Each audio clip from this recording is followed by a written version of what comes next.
Assalamualaikum warahmatullahi wabarakatuh. Dalam sebuah penelitian, seorang peneliti dapat memilih untuk melakukan interview atau observasi dalam pengumpulan data.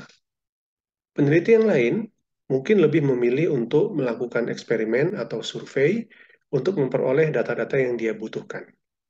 Nah, seyogianya seorang peneliti memiliki landasan yang kuat mengapa ia melakukan pilihan-pilihan tersebut. Dalam video kali ini kita akan membahas tentang ontologi, epistemologi, dan kaitannya dengan pelaksanaan sebuah penelitian.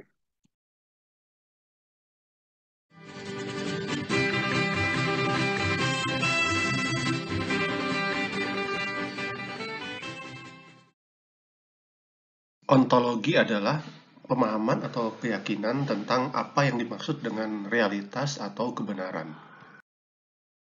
Ada 3 mainstream dalam ontologi. Yang pertama, yaitu bahwa realitas dan atau kebenaran itu adalah objektif dan tunggal. Ia independen atau terlepas dari subjektivitas individu yang mengamati. Yang kedua, bahwa realitas itu atau kebenaran itu relatif, jamak, dan bisa bermacam-macam, tergantung dari subjektivitas individu dalam mengamati dan menginterpretasi objek yang diamati pada konteks tertentu. Dan yang ketiga, realitas dan atau kebenaran itu dapat diperdebatkan, dinegosiasikan dengan tujuan untuk memecahkan masalah atau memberi solusi. Sehingga realitas itu bisa bersifat tunggal atau juga bisa bersifat jamak. Sedangkan epistemologi adalah pemahaman tentang bagaimana realitas dan pengetahuan itu diungkap, serta proses berpikir untuk mengungkap pengetahuan. Epistemologi ini merupakan konsekuensi atau ia berakar dari ontologi.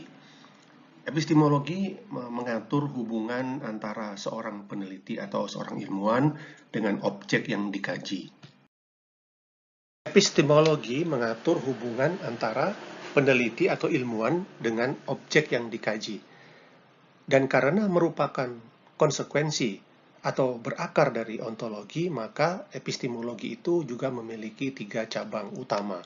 Yang pertama, bahwa pengetahuan itu hanya dapat diungkap dan diukur dengan menggunakan desain dan alat yang objektif yang biasa disebut dengan scientific method, serta bahwa peneliti atau ilmuwan itu bersifat pasif dalam mengungkap realitas atau kebenaran. Yang kedua, realitas atau pengetahuan pada konteks tertentu memerlukan interpretasi dari individu untuk mengungkap makna yang sesungguhnya.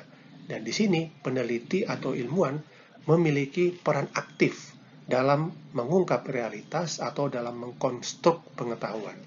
Dan yang ketiga, pengetahuan itu perlu diungkap dengan cara apapun, dengan alat apapun, baik melalui pengukuran atau melalui interpretasi, untuk memecahkan masalah atau memberikan solusi. Karena objek dan konsep dalam realitas itu selalu mengalami perubahan. Kombinasi antara ontologi dan epistemologi menghasilkan pemahaman dan keyakinan tentang bagaimana pengetahuan itu lahir dan berkembang.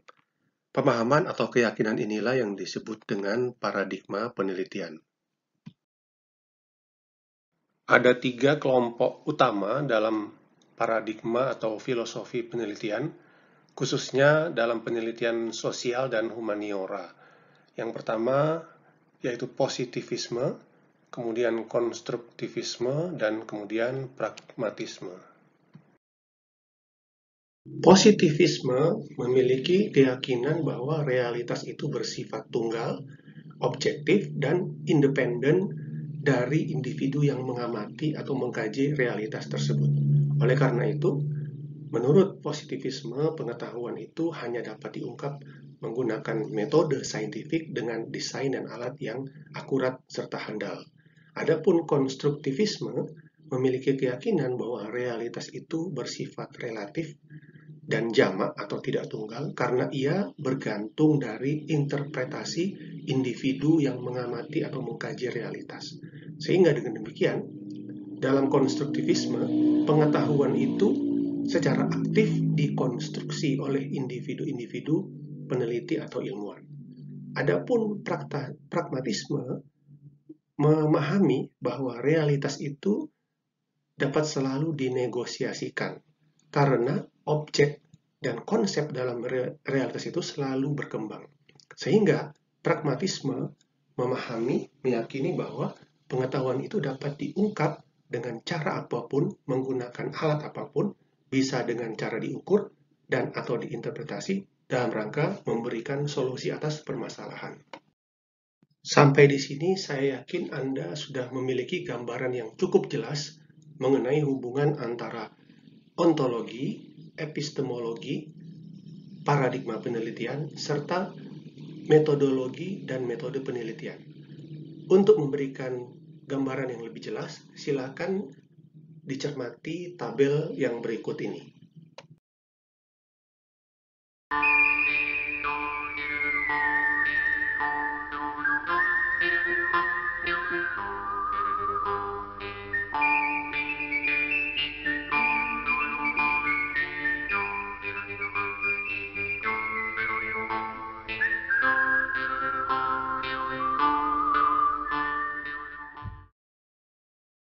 Terima kasih sudah mampir di kanal ini, dan sampai jumpa di video-video berikutnya.